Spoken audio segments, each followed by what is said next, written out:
All right, so I'm here with Jondra. Jondra, how old are you? I'm 35. 35? Yeah. Are you originally from Arizona? No, I'm from California. My family sent me over here. Yeah. So how long have you been out here? Over a decade now. And what's your current situation right now? Are you homeless? Yes, I'm homeless. How did you end up homeless? I was working too hard and falling into depression and dabbling in some and yeah, just being a big old meanie to the ones that love me the most. And it led to me getting kicked out, and I've been on the streets since. So what kind of substances do you use right now? Everything, I guess, except for anything that needs to be shot up. No alcohol. Do you mess with the blues? Yeah, the blues. What about G? Every now and then. So how long have you been messing with the blues? Since before they hit the States. Yeah. Young ones, we like to take road trips with friends, and we come across different cultures and richness and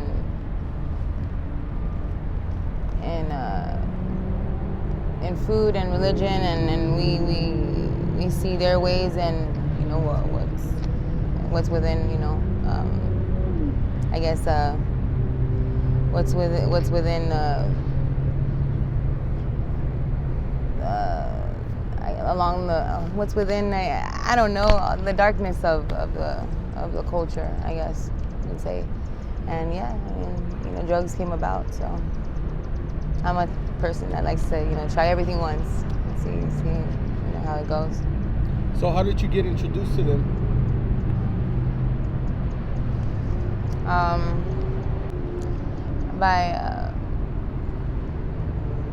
I've been diagnosed with a sickness, and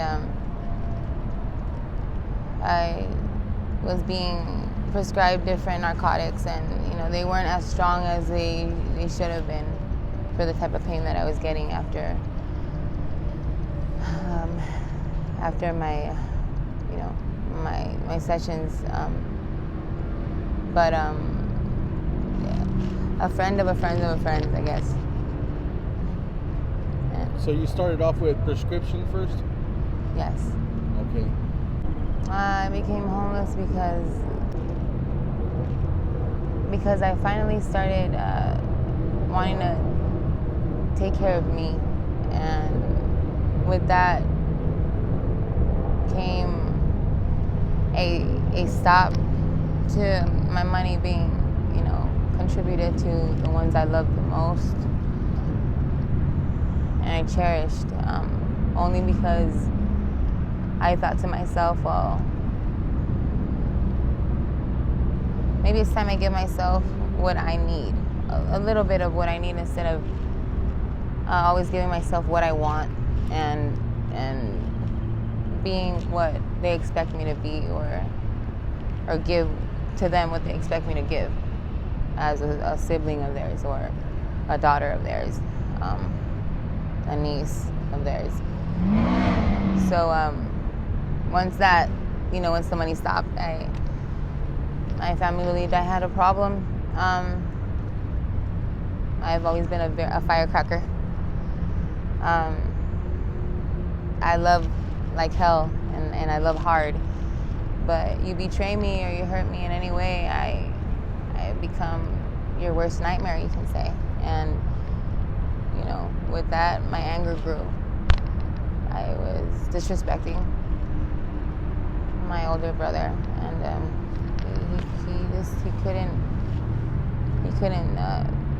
I was getting sicker and sicker, and they didn't know that I had been diagnosed, or my OBGYN found some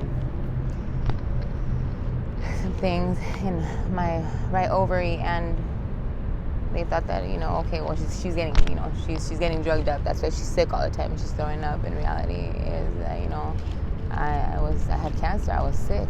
And I didn't want my brother to be disgusted at me. He couldn't even stand the sight of me.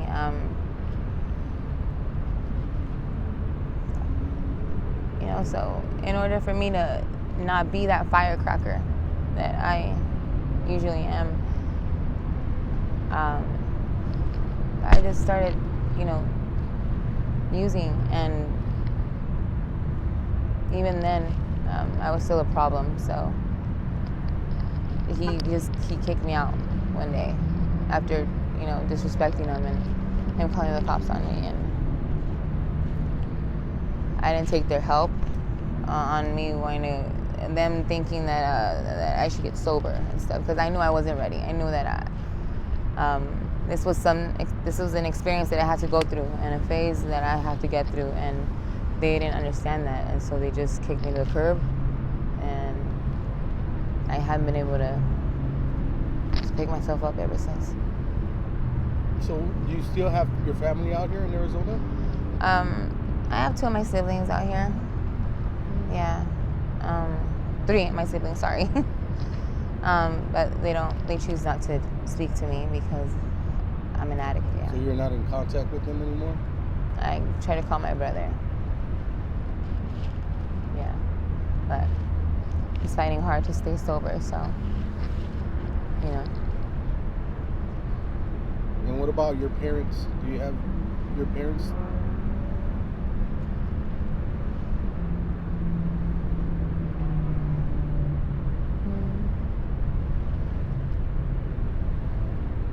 I heard my father sends money to me from prison. My mother, I choose to just... No, I don't have my parents.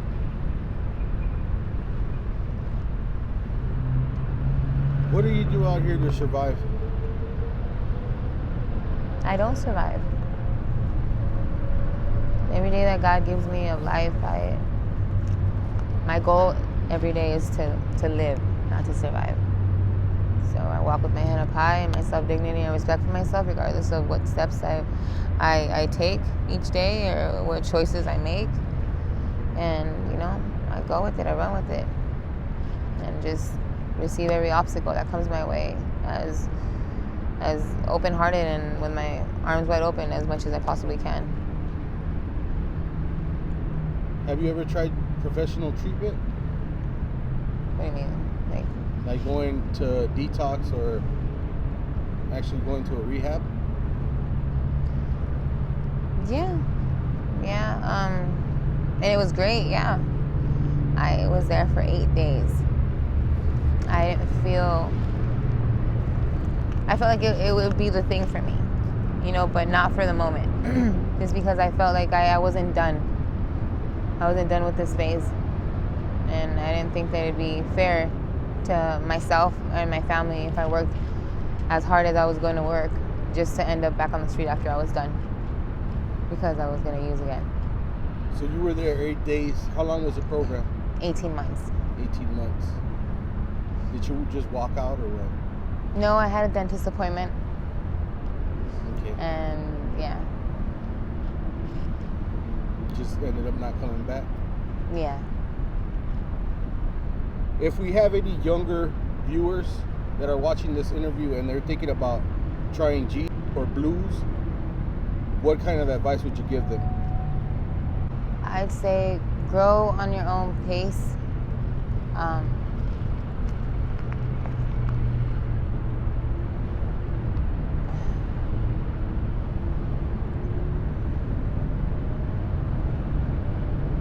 Listen to your gut.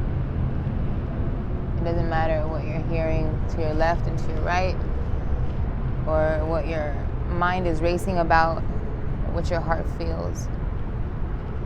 Your gut will never, ever, it won't ever let you down. Your gut will always be right. If it doesn't feel good, then take that stand and stand firm and be strong and confident to say no. And remember that it's okay.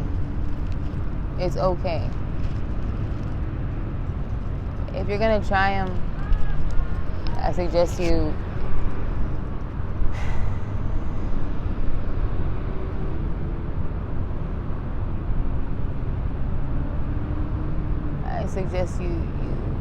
grow a hard shell, because the streets aren't gonna ever be your best friend. It's hard out here. Lonely. There's nothing in this world that you are missing by not doing drugs. 5 minutes of a numbness, or 5 minutes of an incredible high that makes you feel like you can run, for miles, and nothing can ever stop you.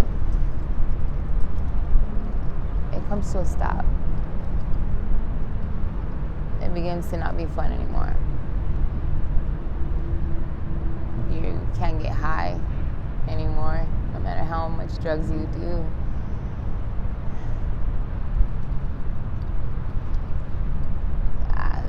I would just advise you, I would say you're beautiful already, and there's nothing that you need to change, and there's no one that you need to be unless it's you. You don't need these drugs to have confidence or to be the cool chick or the cool guy. You're perfect just the way you are, and you're gonna make mistakes, and that's fine. You're gonna fail a lot of the times, and that's fine. You gotta have a balance, good and bad, right? Blues and G, that shit's always gonna be there. But you're precious. You're worth it. Know your worth. You're important and you matter. You don't need them. Exactly. All right, Jaheda. Thank you for this interview, and are you okay Jondra. with me? Jondra? Yes. Jondra. Yes. All right, Jondra. Thank you for this interview. And are you okay with me using it on my YouTube channel? Bet your ass I am.